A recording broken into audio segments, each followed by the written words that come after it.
আসসালামু আলাইকুম। বিএনপির নেতাকর্মীদের অপেক্ষার প্রহর যেন আর কাটছে না। কখন ফিরে আসবে তাদের প্রিয় নেতা জনাব তারেক রহমান?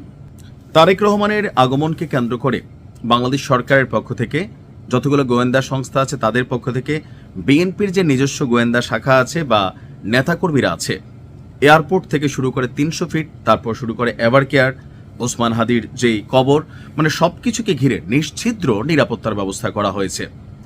তারেক রহমান যে ফ্লাইটে আসছেন বাংলাদেশে, সেইটার আসলে নিরাপত্তা লেভেল কোনটা? এক অদ্ভুত কাণ্ড ঘটেছে।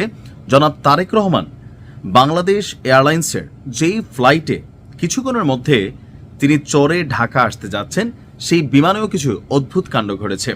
আর সেই বিমানের ২ জন কেবিন ক্রুকে সরিয়ে নেওয়া হয়েছে। কেন এই ২ জন কেবিন ক্রুকে সরিয়ে নেওয়া হলো বা তারা কারা, আর তারেক রহমানের সাথে তাদের সাংঘর্ষিক অবস্থান কোথায়, বা কেন মনে করা হচ্ছে এই ২ জন ব্যক্তি জনাব তারেক রহমানের জন্য হুমকি স্বরূপ? আসুন দেখি আজকের ভিডিওতে দিচ্ছি কিছু তথ্য। তারেক রহমান বিমান বাংলাদেশ এয়ারলাইন্সের একটা ফ্লাইটে ঢাকা আসতে যাচ্ছেন, আর সেই বিমানের দায়িত্বে থাকা ২ জন কেবিন ক্রু তাদেরকে সরিয়ে নেওয়া হয়েছে। একজনের নাম হচ্ছে জুনিয়র ফার্সার মোহাম্মদ সওগাতুল আলম সওগাত এবং ফ্লাইট স্টুয়ার্ডেস জিনিয়া ইসলাম, অর্থাৎ একজন ছেলে এবং একজন মেয়ে। বিমান বাংলাদেশ এয়ারলাইন্সের দায়িত্বশীল একটি সূত্র বিষয়টিকে নিশ্চিত করেছে। সূত্রটি বলছে, তারেক রহমানের লন্ডন থেকে ঢাকায় ফেরার প্রেক্ষাপটে সংশ্লিষ্ট ফ্লাইটের নিরাপত্তা ও ভিআইপি ব্যবস্থাপনা বিবেচনায় এই সিদ্ধান্ত নেওয়া হয়েছে, যেহেতু তার বিষয়টি স্পর্শকাতর।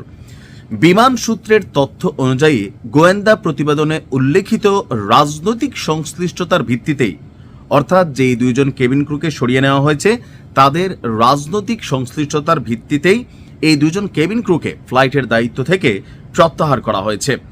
সামাজিক যোগাযোগ মাধ্যমে তা আওয়ামী লীগের একাধিক নেতার সঙ্গে ছবি ছড়িয়ে পড়ার পর বিষয়টি আলোচনায় উঠে আসে। অভিযোগ রয়েছে তারা নিয়মিত সাবেক সংসদ সদস্য শেখ পরিবারের সদস্য শেখ সেলিমের ফ্লাইট পরিচালনার দায়িত্বে তারা নিয়োজিত ছিলেন, এমনকি ছবিটাও আপনারা দেখেছেন।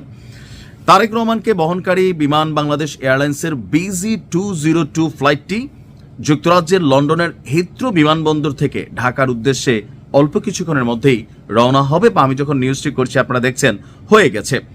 গোয়েন্দা প্রতিবেদনে এই ২ কেবিন ক্রুর রাজনৈতিক সংশ্লিষ্টতা ছাড়াও ভিআইপি যাত্রীর নিরাপত্তা নিয়ে সম্ভাব্য ঝুঁকির বিষয়টি উল্লেখ করা হয়।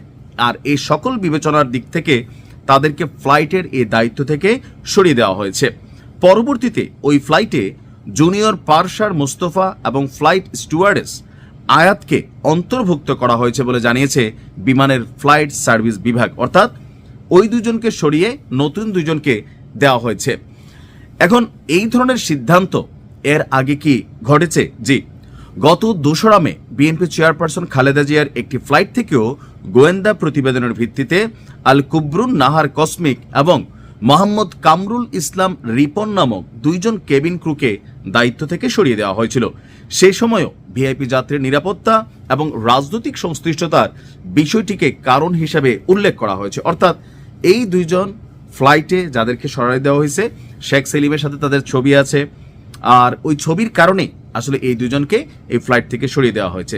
তার মানে বোঝা যাচ্ছে যে মোটামুটি মানুষের দ্বারা ক্ষতি হতে পারে সকল ধরনের বিষয়কে মাথায় রেখে জনাব তারেক রহমানকে দেশে ফিরিয়ে আনা হচ্ছে।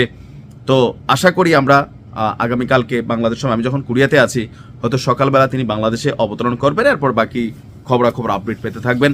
ভালো থাকুন, আসসালামু আলাইকুম।